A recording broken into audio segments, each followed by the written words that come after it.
వాళ్ళందరి నుంచి కూడా తక్షణం కూడా అర్హులకి లబ్ధిదారులకి న్యాయం కూడా తొలగించాలని ప్రభుత్వం ఉత్తర్వులు ఇచ్చింది. అలాంటివి కూడా ఏమన్నా ఉన్నట్టయితే ప్రభుత్వం గుర్తించాలి కానీ సంఘాల వారికి, కార్మిక సంఘాల వారికి మరియు ఇతర సంబంధించి ఉంటే ఇతర సమస్యలు వాటి మీద కూడా ఆల్రెడీ మనం దాదాపు కొన్ని గుర్తించడం కూడా జరిగింది. ఎక్కువగా 70% కొన్ని చోట్ల. అందరికీ నమస్కారం అండి. రెవెన్యూ సదస్సులు రేపటి నుంచి మొదలవుతున్నాయి. జనవరి 8వ తారీఖు వరకు జరుగుతున్నాయి. దానికి సంబంధించినటువంటి సన్నాహక మీటింగ్ ఈరోజు కలెక్టర్ గారి అధ్యక్షతన జరిగిందండి. దీనిలో శాసనసభ్యులు కొన్ని విషయాలను ప్రస్తావించారు. వాస్తవంగా ఆగస్టులో జరగాల్సింది తప్పు చేసిన అధికారులు ఉన్నారు కాబట్టి మార్చమని, అదేవిధంగా మనకి ఏమైనా తర్వాత ఫ్లడ్స్ రావడం ఈ 2 కారణాల వల్ల వాయిదాలు పడింది.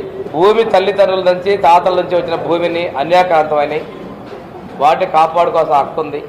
భూ యజమానుల్ని ఈరోజు భూ ఆక్రమణ ద్వారా ఇబ్బంది పడుతున్నారు.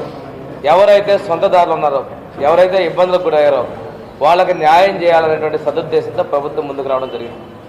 తర్వాత కొన్ని చోట్ల ఇప్పుడు మన శాసనసభ్యులు చెప్పినట్టు ఏంటంటే ప్రొహిబిటెడ్ ల్యాండ్స్ని కూడా ఆక్రమణ చేసుకున్నారు. వాటిలో ఈ సందర్భంలో విముక్తి కలిగిస్తారన్నారు. తప్పనిసరిగా వాటన్నింటి కూడా పరిశీలించి చర్యలు తీసుకుంటామని తెలియజేస్తున్నాం.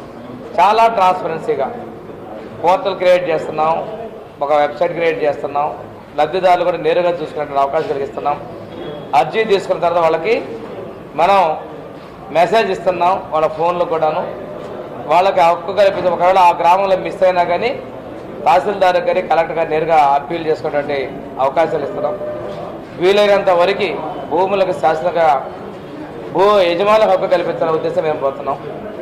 ఇక్కడ కొన్ని సమస్యలను కూడా మనం 22A ఫ్రీ హోల్డ్ చేసిన దానిలో ఈరోజు 186 ఎకరాలు చేస్తే అందులో 18,000 ఎకరాలకి చట్ట విరుద్ధంగా చేసినట్టు అధికారులు గుర్తించారు. ఇది ఇంకా